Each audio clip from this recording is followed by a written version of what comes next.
हरिओम। स्वागत है आप सभी का आज के इस व्याख्यान में। हम सभी लोग उपनिषदों की सीरीज देख रहे हैं और उपनिषदों की सीरीज में हमने तैत्तिरीय इन चारों उपनिषदों को पढ़ने के बाद श्वेताश्वतर उपनिषद के भी 5 अध्यायों को पढ़ लिया है। श्वेताश्वतर उपनिषद का यह अंतिम व्याख्यान होने वाला 6ठा भाग और 6ठा अध्याय। इसमें हम इस उपनिषद के 6ठे अध्याय को, जो कि इस उपनिषद का सबसे बड़ा अध्याय है, उसको पूरा पढ़ने का प्रयास करेंगे इस पाठ में। तो जैसा कि हम इससे पहले के भी अध्यायों में देखते आए हैं कि संपूर्ण जगत का कारण क्या है, ब्रह्म क्या है, वह परम तत्व क्या है, उसी के बारे में पूरे उपनिषद में चर्चा की गई है। तो वह ब्रह्म क्या है, इस पर चर्चा करते हुए कहते हैं, स्वभाव में के कवयो वदन्ति कालं तथान्ये परिमुह्यमानाः देवस्यैष महिमा तु लोके येनेदं भ्राम्यते ब्रह्मचक्रम। लौकिक छंद नहीं, वैदिक है, तो इसलिए थोड़ा बहुत इधर उधर होगा। तो ये जो हम लौकिक तरह से गाने का प्रयास भी करते हैं, ये भी गलत है, थोड़ा वैसे इसका वैसा है। स्वभाव में के कवयो वदन्ते कालं तथान्ये परिमुह्यमानाः देवस्यैष महिमा तु लोके येनेदं भ्राम्यते ब्रह्मचक्रम, ऐसे बोलते हैं इसको। तो स्वभाव में एक कवयो वदन्ति, एक कवयः, कुछ, एक मतलब एकाध लोग, कुछ लोग ऐसे हैं जो स्वभावम वदन्ति। स्वभावम वदन्ति यानी स्वभाव ही इस संपूर्ण संसार का मुख्य कारण है। क्या है? स्वभाव ही इस संपूर्ण संसार का, संपूर्ण जगत का मुख्य कारण है। ऐसा एक कवयः वदन्ति, एकाध लोग ऐसा बोलते हैं। कुछ साधारण लोग नहीं, कवयः बुद्धिमान लोग, विद्वान लोग। कुछ विद्वान लोग ऐसे हैं जो कहते हैं कि स्वभाव ही जगत का कारण है। ठीक है। और अन्य कालम, कुछ लोग कहते हैं समय ही संसार का मुख्य कारण है। अन्य तथा कालम, अन्य लोग ऐसे हैं जो कहते हैं काल ही जगत का मुख्य कारण है। कुछ लोग कहते हैं स्वभाव ही जगत का मुख्य कारण है। तो स्वभाव और काल, इन दोनों से अतिरिक्त कुछ है जो इस जगत का मुख्य कारण है। इन दोनों से अतिरिक्त वह क्या है? तो कहते हैं देवस्यैष महिमा तु लोके, वह देव की ही, उस परम तत्व की ही महिमा है इस लोक में। एष महिमा, यह जो महिमा है, यह महिमा किसकी है या किसका है? महिमा किसका है? क्योंकि महिमा पुल्लिंग शब्द है। महिमा शब्द संस्कृत व्याकरण में पुल्लिंग में है। ठीक, हिंदी में चाहे जिस लिंग में, तो हिंदी में महिमा किसकी है ऐसी भी कह सकते हैं, पर संस्कृत में कस्य महिमा है ना, देवस्य महिमा। ठीक है। तो यह जो महिमा है वह देव की है। तो येनेदं भ्राम्यते ब्रह्मचक्रम, येनेदं भ्राम्यते ब्रह्मचक्रम, जिसके द्वारा यह संपूर्ण ब्रह्मचक्र घुमाया जाता है। पूरा ब्रह्मचक्र जिसी से इधर उधर घूमता है, परिवर्तित होता है, तमाम इसमें उत्पत्ति विनाश इत्यादि होते रहते हैं, वह सब किसकी महिमा है? किसका? ये सब किसके कारण होता है? देव के कारण होता है। स्वभाव के कारण नहीं, यानी प्रकृति के कारण नहीं। स्वभाव प्रकृति को भी कहते हैं, स्वभाव और काल के कारण भी नहीं। ठीक है। अब फिर इसके बाद आगे क्या कहेंगे? आगे देखिएगा, इसके बाद क्या बता रहे हैं? येनावृतं नित्यमिदं हि सर्वं यच्चाल कालो गुणी सर्वविद्यः तेनेशितं कर्म विवर्ततेह पृथिव्यप्तेजो निलखानि चिन्त्यम्। येनावृतं कालं नित्यमिदं हि सर्वं, येन इदं सर्वं नित्यम आवृतम। येन यानी जिससे, इदं सर्वम, यह सब कुछ जो दिखाई पड़ रहा है, यह सब कुछ कैसा है? नित्यम आवृतम, नित्य, हमेशा के लिए आवृत है। मतलब ये जो सब कुछ है वह इस संपूर्ण प्रपंच को, संपूर्ण संसार को, संपूर्ण जगत को जो नित्य हमेशा ढक कर रहते हैं, आवरण करके रखते हैं। ठीक है। जो ज्ञः है, ज्ञः मतलब जानकार है, ज्ञान स्वरूप है। काल कालः, काल कालः मतलब जो काल के भी काल है। ठीक। और गुणी, सभी गुणों से संपन्न है। सर्व विद्या, सभी विद्याओं से संपन्न है। तेनेशितं कर्म विवर्ततेह, तेन ईशितम, तेन ईशितम, उसके द्वारा ईशित होते हुए ही, उसके द्वारा अनुशासन में रहते हुए ही, उनकी प्रेरणा से ही क्या होता है, कर्म विवर्तते। यह संपूर्ण कर्म विभिन्न प्रकार से चलता रहता है, परिवर्तित होता रहता है। विवर्तते मतलब अतात्विक परिवर्तन को लेता है। ठीक, विवर्तते का तात्पर्य अतात्विक परिवर्तन लेता है, यानी है ब्रह्म, वह जगत के रूप में भ्रांति का विषय बन जाता है लोगों के। ठीक, तो पृथिव्य तेजो निलखानि चिंत्यम, यह जो पृथ्वी, यह जो अप, यह जो तेज, यह अनिल, यह ख, पृथ्वी जल तेज अनिल ख मतलब पांचों महाभूत, पृथ्वी जल अप यानी जल, तेज अनिल मतलब वायु, और ख मतलब आकाश। ये जो पांचों महाभूत हैं ये सब उसी से परिवर्तित होकर आते हैं, यानी उसी के शासन में आते हैं ये सब, और उसी की शासन में, उसी की इच्छा से ये सब कुछ बन जाता है। और इति चिंत्यम, ऐसा चिंतन करते रहना चाहिए, ऐसा सोचते रहना चाहिए, ये तात्पर्य है। इसके बाद आगे कहेंगे तत्कर्म कृत्वा विनिवृत्य भूयः तत्त्वस्य तत्त्वेन समेत्य योगम् एकेन द्वाभ्यां त्रिभिरष्टभिर्वा कालेन चैवात्मगुणैश्च सूक्ष्मैः। कहेंगे तत्कर्म कृत्वा विनिवर्त्य भूयः, तत् यानी उसने, अच्छा तत्कर्म, कर्म का विशेषण है तत्, ठीक, तत्कर्म का विशेषण है। यह संपूर्ण जो कर्म है, किसका कर्म है, संपूर्ण जगत प्रपंच किसका कर्म है, उसी परमात्मा का, उसी ब्रह्म का कर्म है। ठीक, तो तत्कर्म कृत्वा विनिवर्त्य, वह इस संपूर्ण जगत रूपी कर्म को कृत्वा करके फिर क्या करते हैं, विनिवर्त्य भूयः, उसको भली भांति देखते हैं। ठीक, भूयः विनिवर्त्य, वह संपूर्ण कर्म को करते हैं और फिर उस कर्म का भली भांति भूयः पुनः पुनः निरीक्षण करते हैं। और फिर उसके बाद तत्वस्य तत्वेन समेत्य योगम, तत्व का तत्व के साथ योग मिलाकर, एक तत्व को दूसरे के साथ, दूसरे तत्व को तीसरे तत्व के साथ ऐसे मिलाकर, तत्वस्य यानी चेतन तत्व का, तत्वेन जड़ तत्व से, ऐसा मिला दीजिए, या जड़ तत्व का चेतन तत्व से, ऐसा। तो तत्वस्य तत्वेन योगम समेत्य, योग मिलाकर, यह जड़ तत्व है पूरा शरीर, इसमें चेतन तत्व मिला दिया, आत्मा, योग कर दिया। तो तत्वस्य तत्वेन योगम समेत्य, वह संपूर्ण कर्म करके उसका निरीक्षण करते रहते। एकेन द्वाभ्याम त्रिभिरष्टभिः वा, एकेन यानी एक से यह संपूर्ण कर्म करते हैं। किस एक से, तो एक कौन है, उनकी शक्ति, माया, अविद्या, प्रकृति, उससे तत्कर्म कृत्वा, और द्वाभ्याम अथवा दो से करते हैं, पुण्य और पाप रूपी कर्मों से करते हैं। वह पुण्य पाप रूपी कर्म के आधार पर संसार पूरा बनाते हैं। ठीक, एकेन द्वाभ्याम, उसके बाद क्या है, त्रिभिः, तीन किन चीजों से, तीन गुणों से।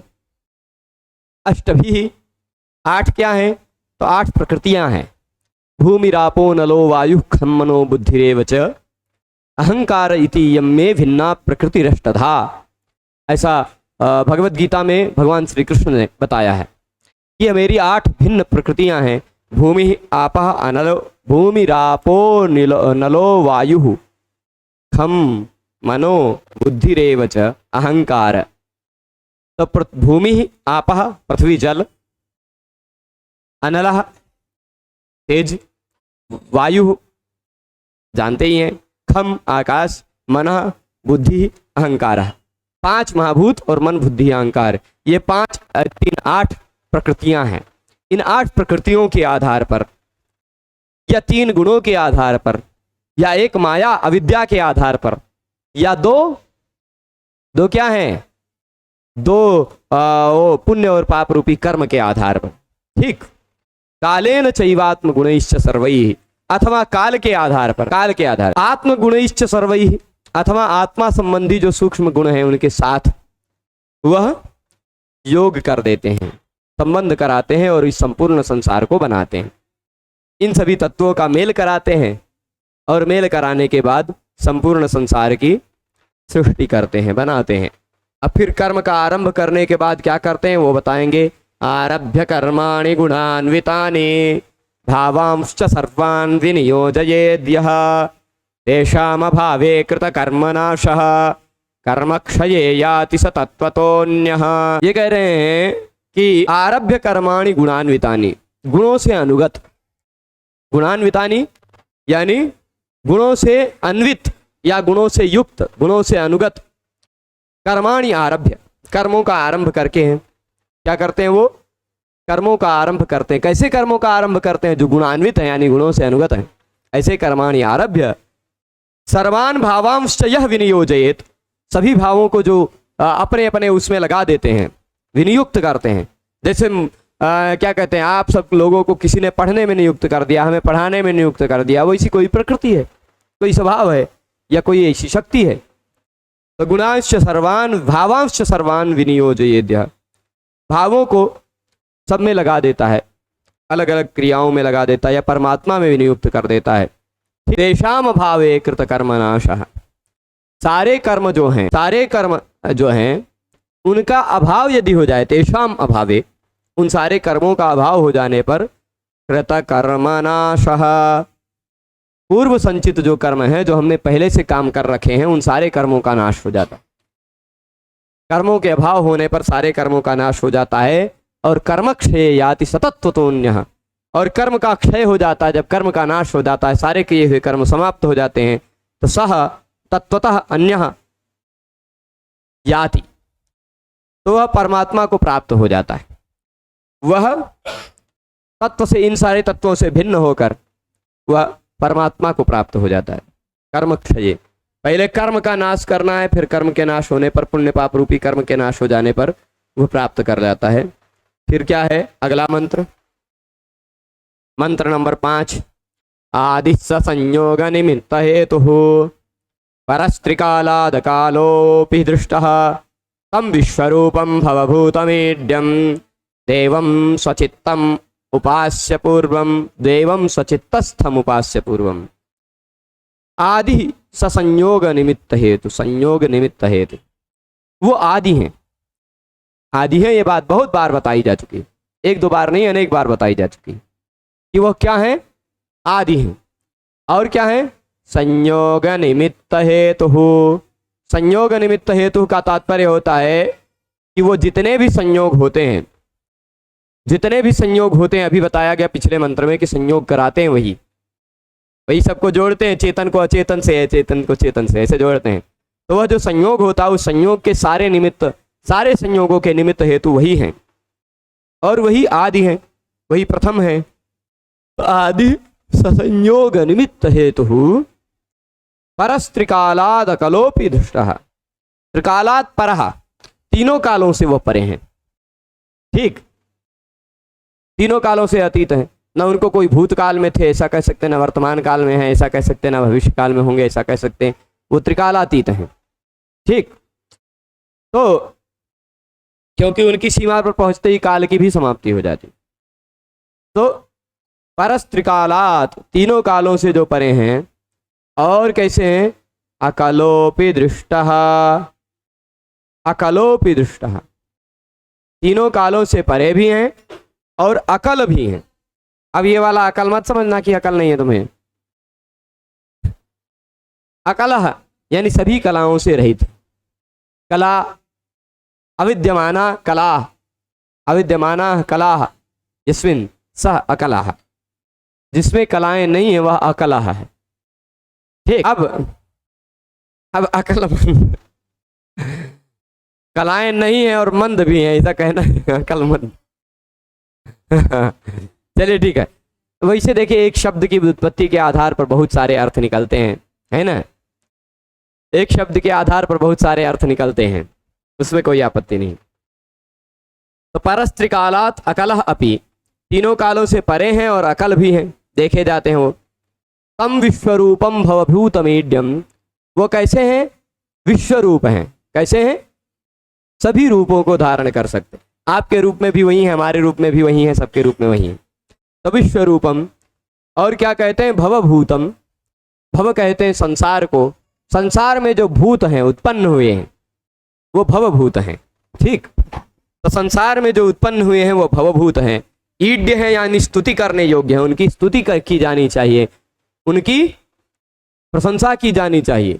ठीक, तो तम विश्वरूपम भवभूतमीड्यम देवम स्वचित्तस्थमुपास्य पूर्वम, वह आपके चित्त में स्थित हैं। कहाँ स्थित हैं? आपके चित्त में भी, अपने चित्त में भी। ठीक, अपने चित्त में स्थित उन देव को उपास्य पूर्वम, पहले उनकी उपासना करें, उनके उपासना करें, क्योंकि वही आदि हैं, वही सबके निमित्त हैं। ये सब बातें बताई जाएंगी। सवृक्ष कालाकृति भी परोन्यो यस्मात् प्रपंच परिवर्तते यम धर्मावहम पापनुदम भगेशम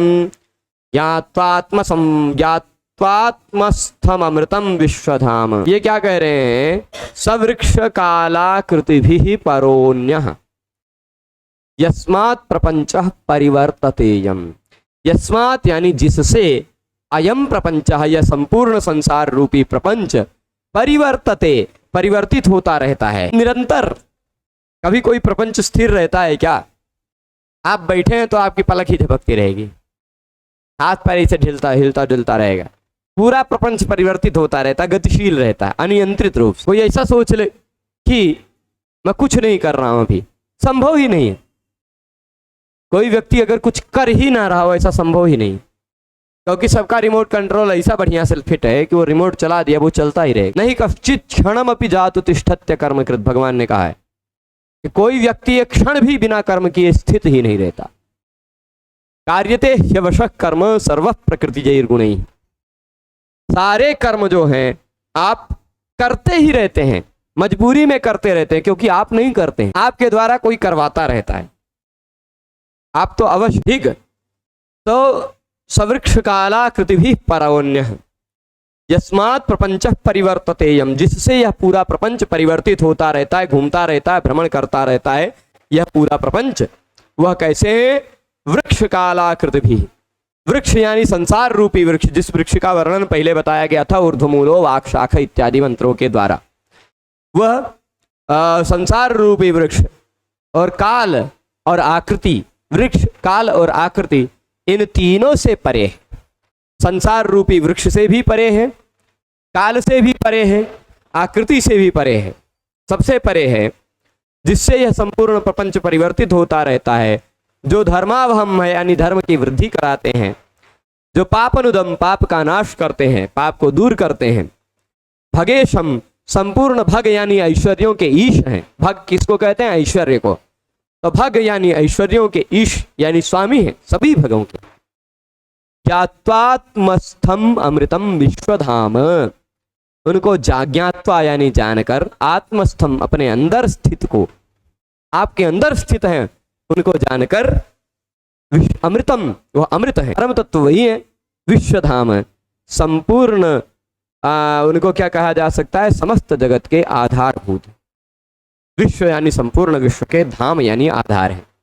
ठीक, जैसे राम का धाम है यानी राम जी का आधार भूमि है, राम जी यहीं रहते थे, वैसे वो विश्व के धाम है। ठीक, बात समझ रहे हैं? अगले मंत्र में चलते हैं। तमीश्वराणां परमं महेश्वरं तम देवतानां परमं च दैवतं पतिं पतीनां परमं परस्ताद् विदाम देवं भुवनेशमीड्यम।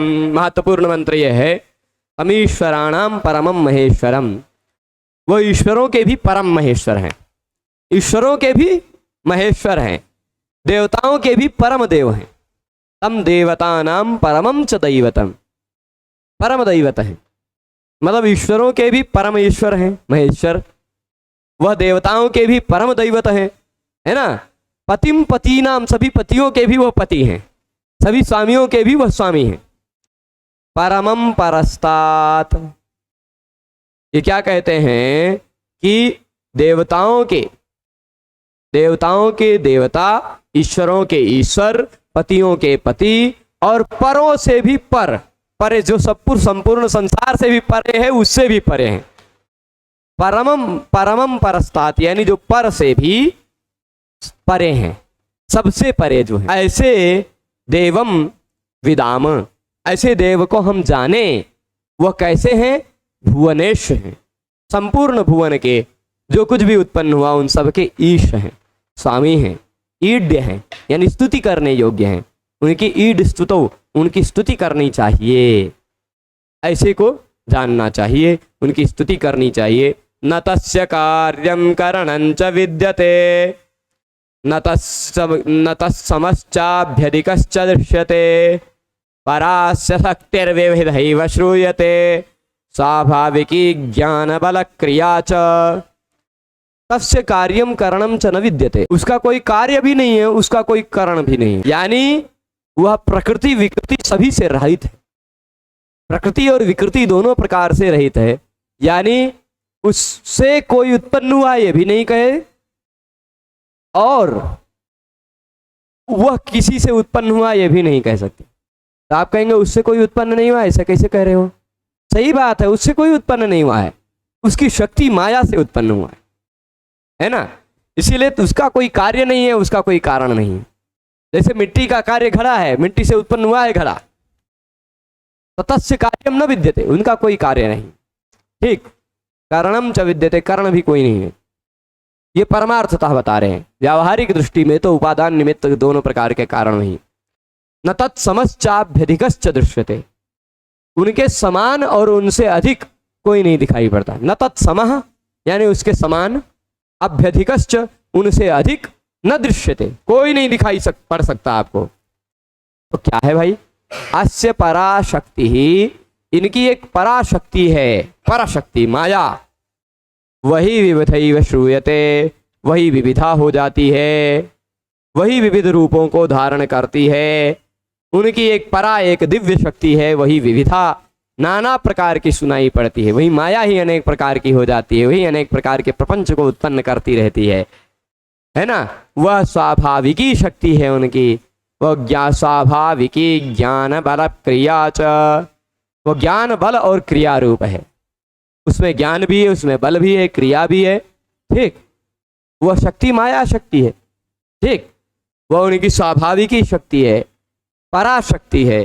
ठीक, जो विविध रूपों में प्रकट होती हुई सुनाई पड़ती है, वो स्वाभाविकी शक्ति है। वह ज्ञान बल क्रिया से संपन्न शक्ति है, ज्ञान से भी, बल से भी, क्रिया से सबसे संपन्न है वो शक्ति।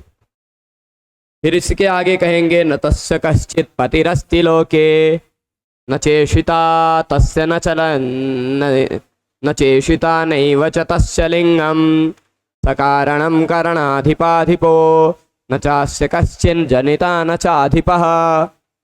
कह रहे तस्य कश्चित पति नास्ति, उनका कोई स्वामी नहीं है। भाव आप समझ रहे हैं, सारी बातें समझ चुके हैं, इतने सारे मंत्रों से आप उनको जान चुके हैं संक्षेप में। पर बता रहे हैं तस्य कश्चित पति नास्ति, उनका कोई पति, उनका कोई स्वामी इस लोक में नहीं है। न चेषिता, उनका कोई ईशिता भी नहीं, उन पर कोई शासन करने वाला भी नहीं है। जैसे हो सकता है भाई संसार में बहुत सारे लोग हों, बहुत सारी ऐसी भी स्त्रियां हों जिनका कोई पति ना हो, यहीं भारत में ही, पर उनका कोई ईशिता है, उन पर शासन करने वाले मोदी जी हैं, है ना, या और कोई। तो ऐसे उसके ऊपर शासन करने वाला भी कोई नहीं है, स्वामी भी कोई नहीं है, शासन करने वाला भी कोई नहीं है। नैव च तस्य लिंगम, और उसका कोई लिंग भी नहीं है, कोई चिन्ह विशेष भी नहीं है।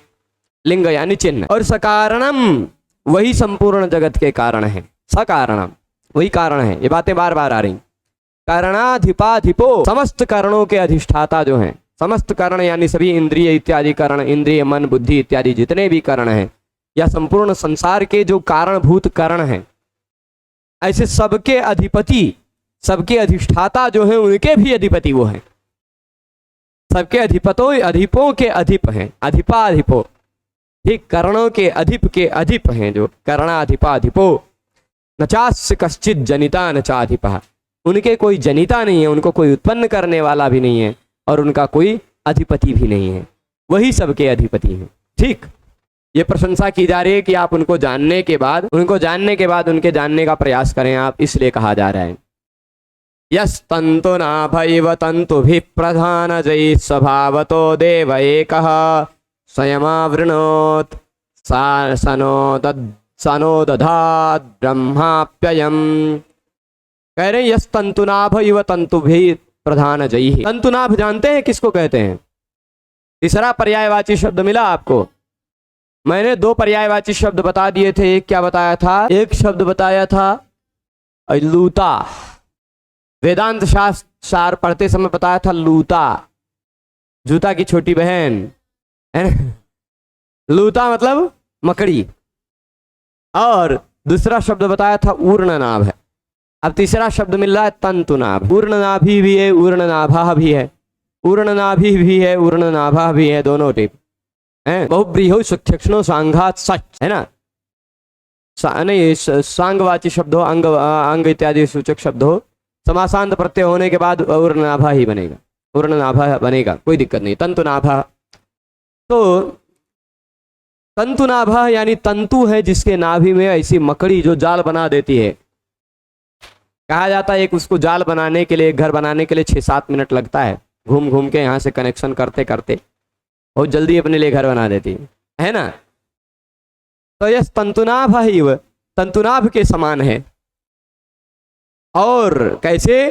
प्रधान जयी तंतु भी, प्रधान जयी यानी अपने स्वरूप से ही उत्पन्न किया है, अपने स्वरूप से ही, वो अपने मुख्य शक्ति से ही उसने तंतुओं को उत्पन्न किया है। तो प्रधान जयी तंतु भी, जैसे तंतुनाभ अपने प्रधान तंतुओं से बना डालता है पूरा प्रपंच, वैसे ही स्वभावतो देव एकः, वैसे यह एक ही देव है अपने स्वभाव से, अपनी प्रकृति से। स्वयं आवरणोत, स्वयं आवरण कर लेते हैं, ढक लेते हैं, जैसे मकड़ी का जाल मकड़ी बनाकर ढक लेती सब कुछ है ना?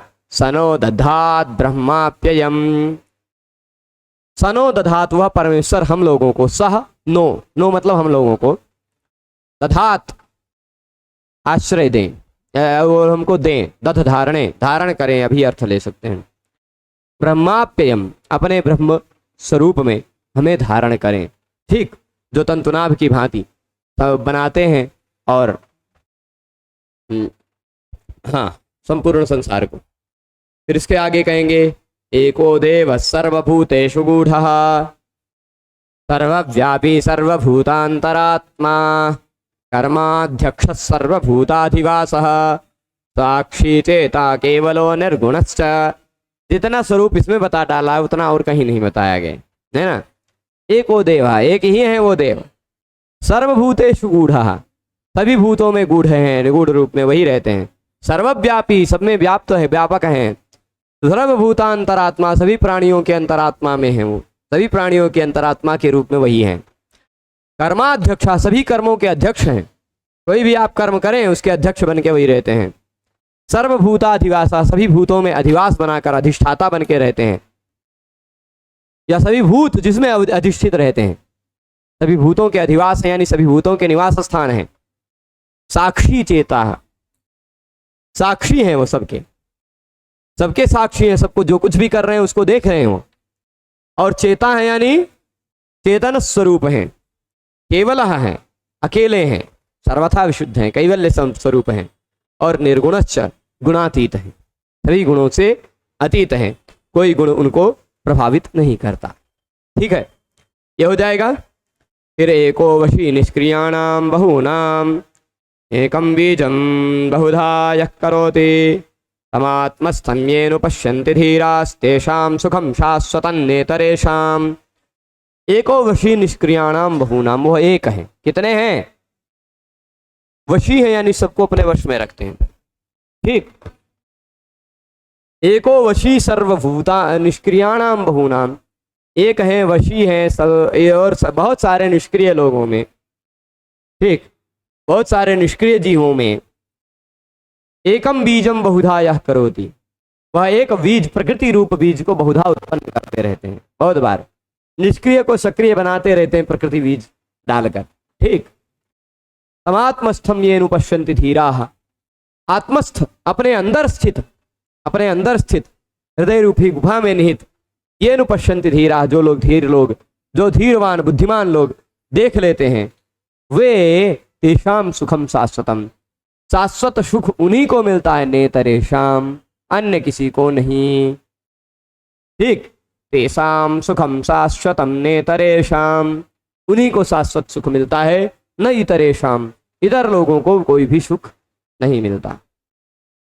ठीक है, ये बात भी हो जाएगी। सरल सरल मंत्र हैं, कुछ कुछ रिपीट हैं।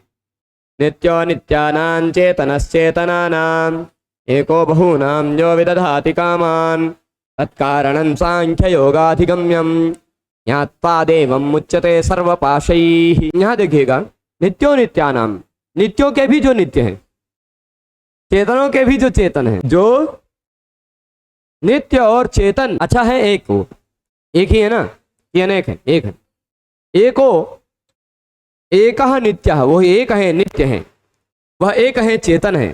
ठीक, पर बहूनाम नित्यानाम बहूनाम चेतनानाम, वह एक नित्य है, वह एक चेतन है, लेकिन बहुत सारे नित्य, बहुत सारे चेतनों के कामान विदधाति, कामनाओं को पूर्ण करते रहते हैं, इच्छाओं को पूर्ण करते रहते हैं, कर्म के फलों का विधान करते रहते हैं। वह कर्म क्या कर रहा है, उस कर्म के अनुसार उसको क्या फल मिलना चाहिए, सब कुछ विधान करते रहते हैं। जो तत्कारणम, वही संपूर्ण जगत के, संपूर्ण प्रपंच के कारण है। सांख्य योगाधिगम्यम, सांख्य योग, सांख्य योग का तात्पर्य होता, सांख्य मतलब ज्ञान योग, योग मतलब कर्म योग।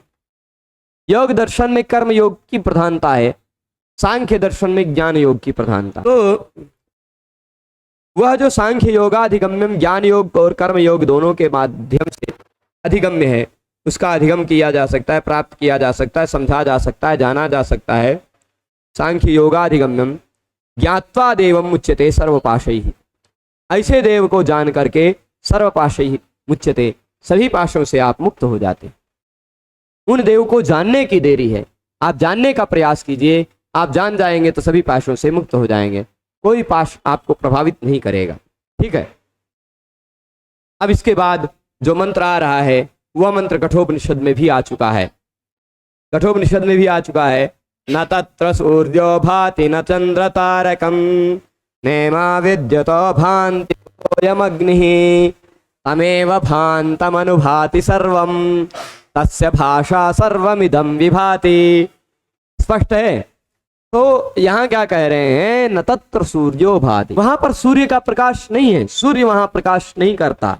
न चंद्र तारकम, न चंद्र तारे इत्यादि उसको प्रभावित करते हैं। अच्छा, और नेमा विद्युतो भांति हो, यहाँ जो हॉल में लाइट वाइट जला रखे हैं ना, ये भी उसको प्रकाशित नहीं कर सकते। या फिर जो आकाश में बिजलियां चमकती हो, बिजलियां भी उसको प्रभावित नहीं कर सकती।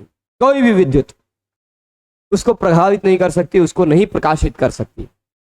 ना तो सूर्य का प्रकाश उसको प्रकाशित कर सकता है, ना तो चंद्र तारों का प्रकाश उसको प्रकाशित कर सकता है, ना ही विद्युतों का प्रकाश उसको प्रकाशित कर सकता है। तो कुतोऽयम् अग्निः, ये धरती पर जलने वाली अग्नि कहां से उसको प्रकाशित कर सकेगी।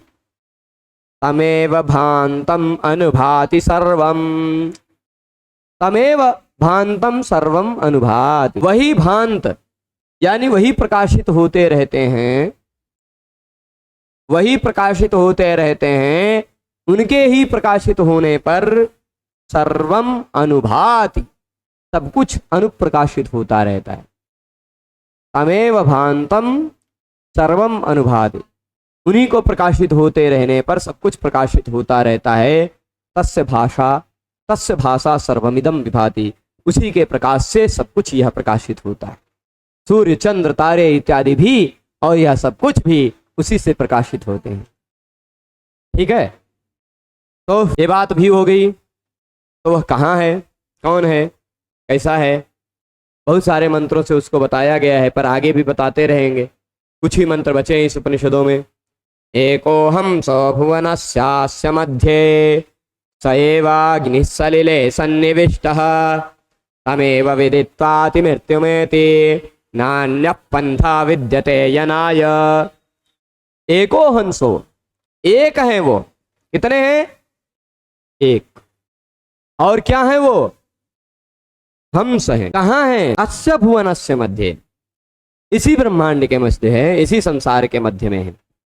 ठीक, एको हंसो भुवनस्यास्य मध्य, वह एक है, हंस है, इस भुवन के मध्य में है। सएवाग्नि सलिले सन्निविष्टः, वही अग्नि है, वही जल में भी सन्निविष्ट है। ठीक, सलिले यानी जल। तमेव विदित्वाति मृत्युमेति, उसी को जानने के बाद व्यक्ति मृत्यु के सागर को पार कर जाता है। अति मृत्यु में थी, मृत्यु का अतिक्रमण कर जाता है, फिर उसकी दोबारा मृत्यु नहीं होती। अति मृत्यु में थी नान्य पंथा विद्यते यनाय, अयन के लिए, कल्याण के लिए, सुख के लिए और कोई दूसरा मार्ग नहीं है। तमेव विदित्वा, उसको जानने पर ही आप अति मृत्यु को प्राप्त करेंगे।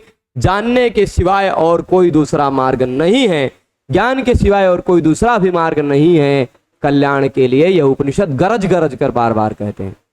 ज्ञात्वा देवम मुच्यते सर्वपाशैः, ज्ञानृते ज्ञानान्न मुक्तिः।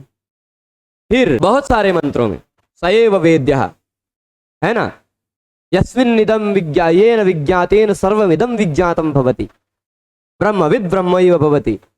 बहुत सारे मंत्रों में उसको जानने का ही मार्ग बताया गया है, जानने को ही कल्याण का मार्ग बताया गया है। और ज्ञान के सिवाय और कोई भी साधन नहीं है अयन के लिए, कल्याण के लिए। ये धन इत्यादि सब कुछ तुच्छ है, सबसे प्रमुख धन तो ज्ञान है। ठीक, तो तमेव विदित्वा अति मृत्युमेति नान्यः पंथा विद्यते यनाय, अयन के लिए, कल्याण के लिए और कोई दूसरा मार्ग नहीं है। आगे क्या कहेंगे? सविश्वकृत विश्वविदात्मयोनिः, आ जाओ प्रभु। हाँ, काल काल गुणी सर्वविद यः, प्रधान क्षेत्रज्ञ पतिर्गुणेशः, संसार मोक्ष स्थिति बंध हेतु। सविश्वकृत, वो विश्वकृत है यानी विश्व को उत्पन्न करते हैं। क्या करते हैं? विश्वकृत है यानी संपूर्ण विश्व को उत्पन्न करते हैं। और विश्वविद, संपूर्ण विश्व को जानते हैं। सविश्वकृत, संपूर्ण विश्व को उत्पन्न भी करते हैं। विश्वविद, संपूर्ण विश्व को जानते भी हैं। और क्या है? आत्मयोनिः, सविश्वकृत विश्वविदात्मयोनिः। विश्वकृत यानी संपूर्ण संसार के सृष्टा हैं, कर्ता हैं। विश्वविद, संपूर्ण संसार के वेत्ता हैं, ज्ञाता हैं, जानकार हैं। आत्मयोनिः यानी स्वयं ही अपने प्राकट्य के हेतु हैं, स्वयं ही अपने आप से ही वह स्वयं ही प्रकट होते हैं। ठीक, ज्ञः काल कालः, वह ज्ञः है यानी क्या है? ज्ञान स्वरूप है, ज्ञाता है। काल कालः, काल के भी काल हैं। क्या है? यह काल कालः, यह है यानी ज्ञानी है, काल के भी काल हैं, गुणी हैं, सभी गुणों से संपन्न हैं, सर्वविद हैं, सब कुछ जानने वाले हैं। जो ऐसे जो हैं वह प्रधान हैं, प्रधान तत्व हैं संपूर्ण संसार के। क्षेत्रज्ञ हैं। क्षेत्रज्ञ क्या होता है? भगवत गीता के 13वें अध्याय में है ना, तो वहां क्या कहा गया है? प्रकृतिम पुरुषम चैव क्षेत्रम क्षेत्रज्ञमेव च। प्रकृति और पुरुष ही क्षेत्र और क्षेत्रज्ञ हैं। तो क्षेत्र क्या है? प्रकृति। क्षेत्रज्ञ कौन है? पुरुष। पुरुषान्न परम किंचित सा काष्ठा सा परागति। बार बार बताया जा रहा है वही पुरुष ही परम तत्व है। ठीक है, तो वही परम तत्व, वही क्षेत्रज्ञ है। क्षेत्रज्ञ यानी पुरुष। ठीक है, और परमात्मा तत्व क्षेत्रज्ञ है। और प्रधान यानी प्रकृति। प्रधान यानी प्रकृति, जिसको क्षेत्र भी कहा गया है। तो प्रधान क्षेत्रज्ञ पतिर गुणेश, क्षेत्रज्ञ भी है, पति भी है, गुणेश है, गुणों के स्वामी भी हैं। अथवा प्रधान क्षेत्रज्ञ पति का एक और अर्थ लिया जा सकता है, प्रधान और क्षेत्रज्ञ दोनों के पति है। प्रधान यानी प्रकृति और क्षेत्रज्ञ यानी पुरुष, इन दोनों के भी अधिष्ठाता है। ठीक, गुणेश गुण के स्वामी है, प्रधान। अब यह प्रधान क्षेत्रज्ञ पति गुणेश, हाँ नहीं, देखिए दो तरह से अर्थ लिया जा सकता है, प्रधान भी है, क्षेत्रज्ञ है, यह पति भी है। तो पर यहाँ प्रधान और क्षेत्रज्ञ दोनों के पति हैं, ऐसा भी ले। हाँ, तो प्रधान और क्षेत्रज्ञ, देखिए प्रकृति और पुरुष ये जो बताया गया है, एक पुरुष वह है जो पुरुष जिससे परे कुछ नहीं है, और एक पुरुष वह है जो इस संसार का संसार के सभी प्राणियों में है। अज्ञानोपहित चैतन्य है, जिसको मान लीजिए, जिसको प्राज्ञ भी कह सकते हैं। ठीक, वह पुरुष है। तो प्रधान और क्षेत्रज्ञ दोनों के पति वह हैं, गुणेश हैं। संसार मोक्ष स्थिति बंध हेतु, संसार के, मोक्ष के, स्थिति के, बंध के, सबके हेतु वही। संसार के भी हेतु वही हैं, स्थिति के भी हेतु वही हैं, मोक्ष के भी स्थिति हेतु हैं वही, बंधन के भी वही हेतु हैं, तो सबके वही हेतु हैं, वह एक ही है। ठीक, आगे क्या कहते हैं? सतन्मयो शमृत एष संस्थो यः सर्वगो भुवनस्यास्य गोप्ता य ईशे अस्य जगतो नित्यमेव नान्यो हेतुर्विद्यत ईशनाय। सतन्मयो, वह तन्मय है। तन्मय है मतलब उसी में लीन है। सह तन्मय, तन्मय यानी तस्य प्राचुर्यम तन्मय। मय विकार अर्थ में भी होता है, प्राचुर्य अर्थ में भी होता है। वह तन्मय है यानी संपूर्ण संसारमय है, ऐसा भी लिया जा सकता है। या वह तन्मय है और अमृत है। अमृत है मतलब अमृत स्वरूप है, उनका कभी मरण नहीं होता। ईश संस्था यानी ईश्वरों, क्या है? सतन्मयो, तन्मय है, अमृत है, ईश संस्था है यानी सभी ईश्वरों में संस्थित है। सभी ईश्वरों में, जितने को आप ईश्वर मानते हैं उन सब में संस्था बनाकर रहते हैं, उन सब में अपना स्थान बनाकर रहते हैं। अज्ञः जानते हैं, सर्वगः सब में गत हैं, सब में अंदर रहते, सबके अंदर रहते हैं। भुवनस्यास्य गोप्ता, इस संपूर्ण भुवन के, इस संपूर्ण लोक के गोप्ता, रक्षिता हैं, गोपन करते हैं, रक्षण करते हैं। ठीक, य ईशे अस्य जगतो नित्यमेव, जो अस्य जगतः, इस संपूर्ण संसार को, नित्यमेव ईशे, नित्य ही ईशन करते हैं। ठीक, ना अन्यो हेतुर्विद्यते ईशनाय, विद्यते ईशनाय, विद्यत ईशनाय बन जाता। ईशनाय नान्यो हेतु विद्यते, ईशनाय यानी जगत को ईश्वर, जगत का ईश्वर बनने के लिए, ब्रह्मविद ब्रह्मैव भवति, है ना, वही तात्पर्य है। इस जगत पर शासन करने के लिए नान्यो हेतु विद्यते, और कोई दूसरा हेतु नहीं है कि जो इस जगत का शासन करता है, वही है नान्यो हेतु विद्यते का तात्पर्य। और कोई हेतु नहीं है जो इस संपूर्ण जगत का ईशन करता है। ठीक, इसके बाद ये महत्वपूर्ण मंत्र है, ये कई बार पूछा जाता है। यह महत्वपूर्ण, वेदांत के समझाने में बहुत बार प्रवचन इत्यादि में सुना है इस मंत्र को हमने। यो ब्रह्माणं विदधाति पूर्वं यो वा वेदांश्च प्राण्यो प्रहिणोति तस्मै तं सर्वेवमात्मबुद्धि प्रकाशं मुमुक्षुर्वै शरणमहं प्रपद्ये। कह रहे हैं कि यो ब्रह्माणं विदधाति पूर्वम, जो पूर्व में बहुत पहले ब्रह्मा का उत्पादन करते हैं, ब्रह्मा को भी विधान कर देते, ब्रह्मा का भी निर्माण कर देते हैं। पूर्वम बहुत पहले उन्होंने ब्रह्मा का निर्माण किया। अब ब्रह्मा का मतलब आप समझते, साधारण बात है ब्रह्मा जी। भाई ब्रह्मा के दिन में, एक दिन में, आपको मैं थोड़ा सा खाली एक हिंट दे देता हूं। कलयुग 4,32,000 साल का है, द्वापर 8,64,000, त्रेता 12,96,000 और सतयुग 17,28,000 वर्ष। इन चारों को जोड़ने पर 43,20,000 वर्ष में एक चतुर्युगी बीतता है। 43,20,000 वर्ष, और यह जो 43,20,000 वर्ष में एक चतुर्युगी बीता, वह 1000 बार चतुर्युगी बीतता है। अब ब्रह्मा जी का 12 दिन बीतता है, मतलब 12 घंटा बीतता है। ब्रह्मा जी का खाली दिन होता है एक कल्प, और उतना ही बड़ा कल्प बीतता है तब ब्रह्मा जी की एक रात होती है। यानी आप खाली मैं बता देता हूं, ब्रह्मा जी के एक दिन का अनुमान लगा लीजिए। यहां खाली से लिख रहा हूं 43,20,000। ठीक, ये 4,32,000 नहीं है, 43,20,000 है।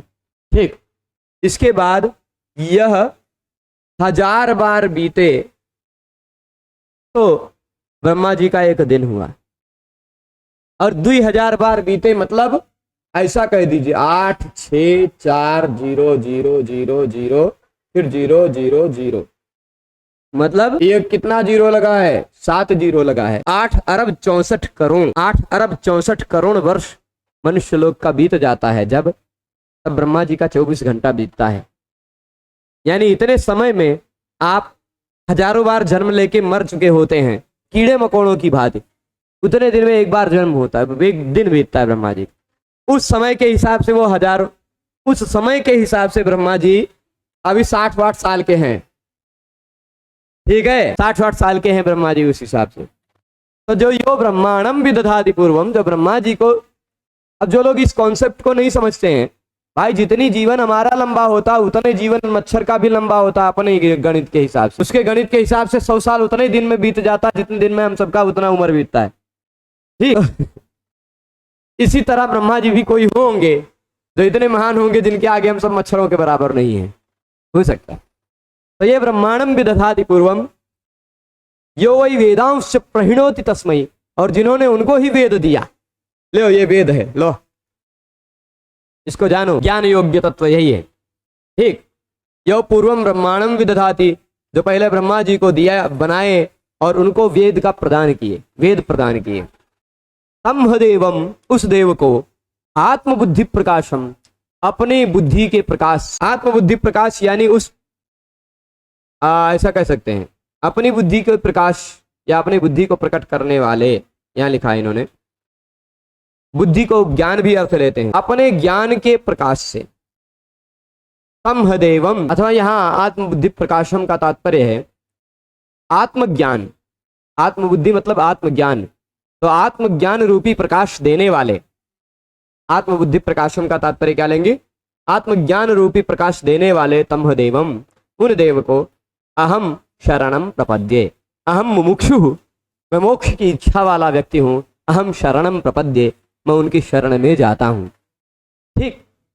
अहम शरणम प्रपद्ये, मैं उनकी शरण में जाता हूं, स्पष्ट है। अब इसके बाद निष्कलम निष्क्रियं शांतम निरवध्यं निरंजनम अमृतस्य परं सेतुम दग्धेन्धनमिवानलम। निष्कलम, सभी कलाओं से रहित है, निष्क्रियम, सभी क्रियाओं से रहित है, शांत, पूर्ण रूपेण शांत, निरवध्य, अवध्य का तात्पर्य होता है दोष, जिसके बारे में बोलना नहीं चाहिए। आजकल लोग क्या होते हैं, किसी का दोष देखेंगे तो वही ज्यादा बात करेंगे, गुण पर कम बात करेंगे। पर हमारे शास्त्र क्या कहते हैं, दोषों को अवध्य कहा जाता है, दोष बोलने योग्य नहीं होते, इसीलिए अवध्य है। गुण बोलने लायक होते हैं, किसी में थोड़ा सा भी गुण है तो बोलते रहिए, बखान करते रहिए, ठीक। तो निरवध्य, जो निर्दोष है, दोष रहित, और क्या है, निरंजनम, किसी प्रकार के कलंक अंजन से रहित हैं, निर्मल है, निर्मल है, कोई मल नहीं, कोई लेश मात्र भी जिनमें कोई दोष नहीं देखा जा सकता, कालिमा नहीं देखी जा सकती। अमृतस्य परम सेतुम, वह क्या है, अमृत के परम सेतु हैं। ऐसे अब आपको नदी पार करना है तो पानी में उतर के डूबते हुए जा सकते हैं, मेहनत करके जा सकते हैं, या सेतु बना दिया जाए तो चलते हुए जा सकते हैं। तो अमृत के वह परम सेतु हैं, है ना। दग्धेन धनमिवानलम, यानी उन्हीं के सहारे आप अमृत तत्व को प्राप्त कर सकते हैं। दग्धेन धनमिवानलम, यहाँ क्या तात्पर्य कह रहे हैं, दग्धेन धनम, जला हुआ ईंधन, जला हुआ ईंधन से युक्त, दग्धेन धनम अनलम, जले हुए ईंधन को देखा है आपने, जो पूरी तरह से जल गया, लकड़ी को जले हुए को देखा है आपने, जो जल गया है वह खाली अंगारा बचा है, एकदम लाल लाल दिखाई पड़ता है ना। ईंधन को दग्ध कर चुका है पूर्णतः, केवल अंगार बचा हुआ है, अनल। तो वह दग्धेन धनम अनलम इव, वह कैसे है, एकदम उसमें कोई कलंक नहीं, कोई अंजन नहीं रहेगा, उसको उसमें कोई दोष नहीं रहेगा, शांत रहेगा। वह अग्नि कैसा है, शांत, निष्क्रिय, निष्कल, ठीक। तो ऐसे उस परमात्मा का चिंतन करना चाहिए, यह बात कही गई इसमें। अब इसके बाद का जो मंत्र है, उस मंत्र को मानते हैं कि वह जैन दर्शन के, देखिए सभी आस्तिक दर्शनों के, ज्यादातर आस्तिक दर्शनों के सिद्धांत इस उपनिषद में मिले। नास्तिक दर्शन के सिद्धांत जैन दर्शन के एक सिद्धांत को भी अगला मंत्र पुष्टि करेगा। यदा चर्मवदाकाशम वेष्टयिष्यन्ति मानवाः तदा देवमविज्ञाय दुःखस्यान्तो भविष्यति। जैन दो प्रकार के होते हैं, जैनी लोग, एक कैसे होते हैं, एक दिगंबर और एक श्वेतांबर। एक सफेद कपड़ा पहनते हैं और एक कोई कपड़ा नहीं पहनते। वह मानते हैं सारी दिशाएं, यह आकाश ही हमारा कपड़ा है, ठीक। वह आकाश को ही अपना कपड़ा मान लेते हैं, इतना बड़ा कपड़ा पहनते हैं वो। तो यह दिगंबर जैन संप्रदाय का एक बीज सिद्धांत यहाँ मिल रहा है। कह रहा है कि चर्मवत, जैसे हमारे शरीर में चर्म आवृत है, चर्म ढका हुआ है शरीर से, वैसे ही जब लोग आकाश को अपने चारों तरफ वेष्टित कर लेंगे, चमड़े की तरह, चर्म की तरह लपेट सकेंगे, तदा देवम अविज्ञाय, तब ऐसी स्थिति आ जाएगी कि उस अविज्ञाय देवम, देव को जाने बिना भी दुख शांतो भविष्यति, दुख का अंत हो जाएगा, दुख का, सभी प्रकार के दुखों का अंत हो जाएगा, कोई दुख नहीं रहेगा। जब चर्म की भांति अपने आकाश को ही अपने वेष्टन बना लेंगे, अपना कपड़ा बना लेंगे, तब ठीक है। फिर इसके बाद तपः प्रभावात् देव प्रसादाच्च ब्रह्म हश्वेता स्वतरोथ विद्वान् अत्याश्रमिभ्यः परमं पवित्रं प्रवाच सम्यग् ऋषिभिः संगजुष्टम्। श्वेताश्वतर नामक विद्वान थे। इस उपनिषद का नाम श्वेताश्वतर क्यों है? क्योंकि अथ श्वेताश्वतरः विद्वान, कौन? श्वेताश्वतर नामक एक ऋषि थे जो जान रहे थे, जो ज्ञाता थे। कैसे जाने थे?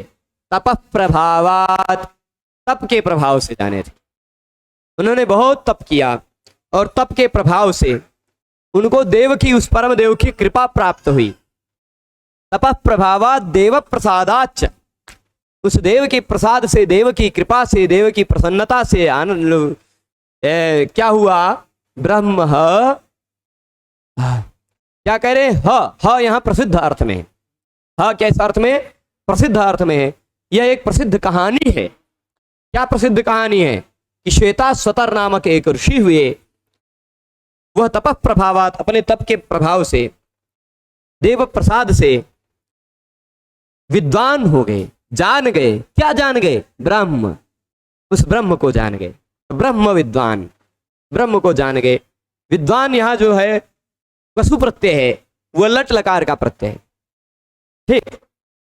पर प्रसिद्ध है कि वह जान गए, जान रहे थे।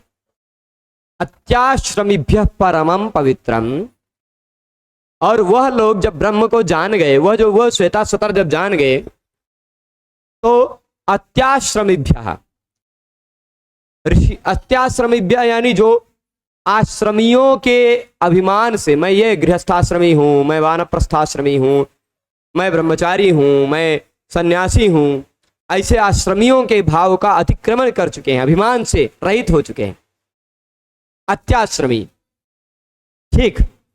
गृहस्थ भी प्रशस्त है, इसलिए गृहस्थ उसमें प्रसन्न है। तो सबकी अपनी अपनी अलग अलग प्रसन्नता, अलग अलग प्रशंसा है। तो अत्याश्रमीभ्यः परमं पवित्रम, वह अत्याश्रमियों को, अत्याश्रमियों का तात्पर्य क्या है? वह आश्रम के अभिमान से जो रहित हैं, ऐसे लोगों को परमं पवित्रम, परम पवित्र इस ज्ञान को प्रोवाच, बोले, कहे। किसने कहा? श्वेताश्वतर नामक विद्वान ने कहा। कैसे जाने? तप प्रभाव से जाने, देव प्रसाद से जाने। यही विशेषता होती है विद्वान की, जो जानता है बहुत मेहनत से जानता है, बहुत अध्ययन करके, चिंतन करके जानता है, और बहुत आसानी से बोल जाता है, बता देता है। इसको अभिमान रहित व्यक्ति को बता देता है। प्रोवाच सम्यक ऋषि संघ जुष्टम, यानी ऋषियों के समुदाय से, ऋषि संघ मतलब ऋषियों के संघ से, जुष्ट यानी सेवी। अच्छा, ऋषियों का समुदाय किसकी सेवा करता है, किसकी उपासना करता है? उसी ब्रह्म का। तो ऋषि संघ जुष्टम ब्रह्म, ऋषि संघ के द्वारा जुष्ट, ऋषि संघ के द्वारा सेवित ब्रह्म को प्रोवाच, जान गए। वो पहले जान गए, फिर उन्होंने अन्य ऋषियों को अत्याश्रमीभ्यः प्रोवाच, अत्याश्रमियों को बोले। सम्यक प्रोवाच, भली भांति बोले। कैसे बोले? सम्यक प्रोवाच। ये बात आप जान गए होंगे। अब देखिए, यह जो मंत्र है, यह जो मंत्र है, यह हमको बता रहा है, यह जो मंत्र है, यह हमको बता रहा है कि भाई पांडे जी, आप जो कर रहे हैं वो गलत कर रहे हैं। यह मंत्र ऐसा हमको बता रहा है। क्या बता रहा है? वेदांते परमं गुह्यम पुराकल्पे प्रचोदितम ना प्रशांताय दातव्यम ना पुत्राय शिष्याय वा पुनः। वेदांत में परम गोपनीय बातें हैं, सब कहाँ जानते हैं। बहूनाम जन्मनाम अंते ज्ञानवान माम प्रपद्यते। बहुत सारे जन्म बीत जाते हैं तब ज्ञानी कोई व्यक्ति जान पाता है, उसको ज्ञानी हो पाता है। तो अभी आप देख लीजिए, पूरे ब्रह्मांड में, पूरे संसार में जितने लोग हैं उसके मुश्किल से 1% लोग भी ठीक से नहीं जानते, है ना। इसीलिए गोपनीय बातें हैं, गोपनीय बात है। वेदांत में परम गुह्य बात है। पुराकल्प है, पूर्व कल्प में, पुराकल्प में यानी पूर्व के समय में वेदांत में परम गूढ़ बातों को क्या कहा गया? प्रचोदितम कहा गया, भली भांति वर्णित किया गया। इसको क्या कह रहे हैं? ना प्रशांताय दातव्यम, अप्रशांत व्यक्ति को न देने। किसको नहीं दे? ना प्रशांताय दातव्यम, जो प्रशांत नहीं है, जो एकदम से शांत हृदय वाला नहीं है, शांत चित्त वाला नहीं है। अब यहाँ कुछ लोग क्रांत चित्त वाले भी बैठे हैं, अप्रशांत हैं, उनको भी हम दे रहे हैं, ये ज्ञान की बातें बता रहे हैं। तो श्वेताश्वतर जी कह रहे हैं ना प्रशांताय दातव्यम। अब जो ये यूट्यूब प्रसारण तंत्र पर जो लोग देखेंगे या ऐप पर देखेंगे, वो सभी लोग प्रशांत हों ऐसी हम आशा करते हैं, है ना। हम ऐसी, पर ये क्या है कि जैसे कितना भी पानी डाले पत्थर गीला नहीं होता, वैसे जो इस विद्या का अयोग्य है उसको कितना भी उपदेश दे दे वह वैसा ही रहेगा। तो ना प्रशांताय दातव्यम, अप्रशांत व्यक्ति को न दे, और ना पुत्राय, अपुत्र व्यक्ति को बिल्कुल न दे, जिसको कोई पुत्र नहीं है। अब बताइए किसको किसको पुत्र है? तो अपुत्राय न देयम। अब ऐसा कहेंगे भाई, जो साधु बाबा लोग हो जाते हैं, एकदम सन्यासी हो जाते हैं, उनको तो कोई पुत्र नहीं होता, तो उनको भी ना बताएं क्या? तो कहते हैं ना शिष्याय वा पुनः, ऐसे लोगों के शिष्य अगर ना हो तो उनको भी ना दे। आश्रमों में तो ये इस भाव से देते हैं कि इनके भविष्य में पुत्र होगा, इस भाव से देते हैं। अगर पहले के समय में आश्रमों में यह विद्या पहले ही बता दी जाती थी, तो पहले के समय में यह बता दी जाती होगी, तो इस दृष्टि से बताई जाती होगी, यह उपदेश देते हुए भी बताया जाता होगा कि भाई तुम विवाह करना, पुत्र उत्पन्न करना, या फिर यदि विवाह नहीं करने की इच्छा होगी तो शिष्य जरूर बनाना। क्योंकि अच्छा, पुत्र यहाँ किस उद्देश्य से कहा गया?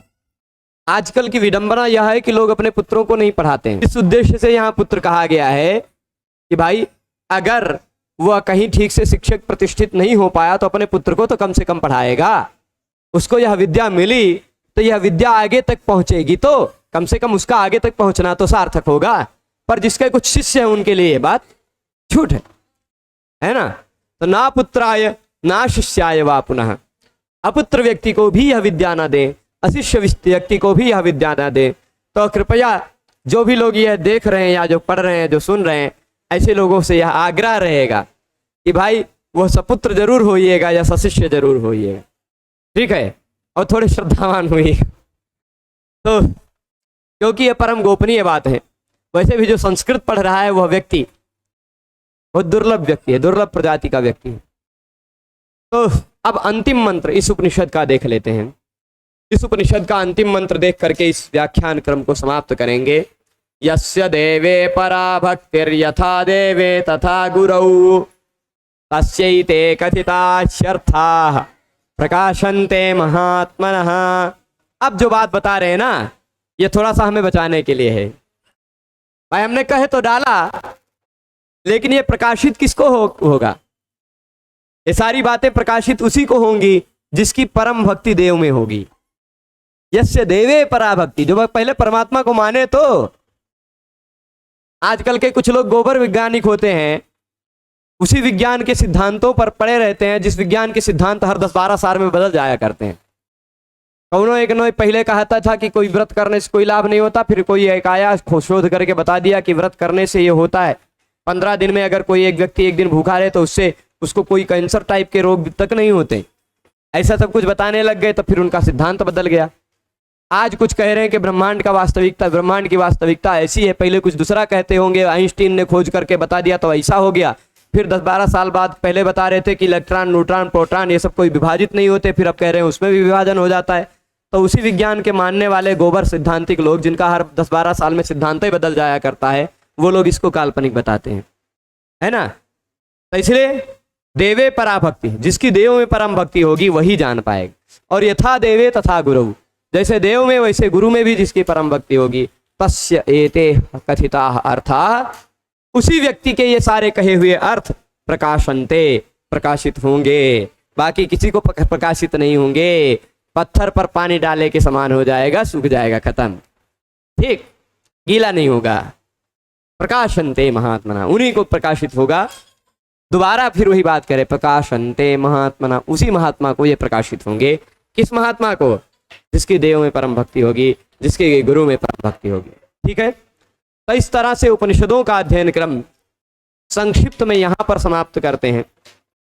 भविष्य में यदि अधिक समय मिला तो इसके बाद बृहदारण्यक उपनिषद भी क्रमशः शब्दशः पढ़ लिया जाएगा। पर यूजीसी नेट जेआरएफ या असिस्टेंट प्रोफेसर के पाठ्यक्रम में समाविष्ट जो 6 उपनिषद हैं, ईश, केन, कठ, तैत्तिरीय, श्वेताश्वतर और बृहदारण्यक, उनमें से हमने केवल बृहदारण्यक को छोड़ करके बाकी 5 उपनिषद पढ़ लिए। और वास्तविकता क्या है, इन 5 उपनिषदों को पढ़ने में जितना समय लगा उससे ज्यादा समय एक अकेले बृहदारण्यक में लगेगा।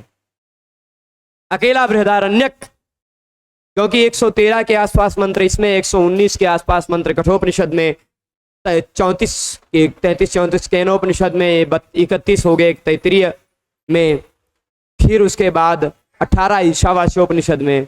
कुल मिलाकर के भी 300 नहीं होते हैं, मुश्किल से हो सकता है 300 नहीं, 300 से तो ऊपर हुए, 350 के आसपास हो जाते हैं कुल मिलाकर। उसमें अकेले 400 से ऊपर हैं, ठीक।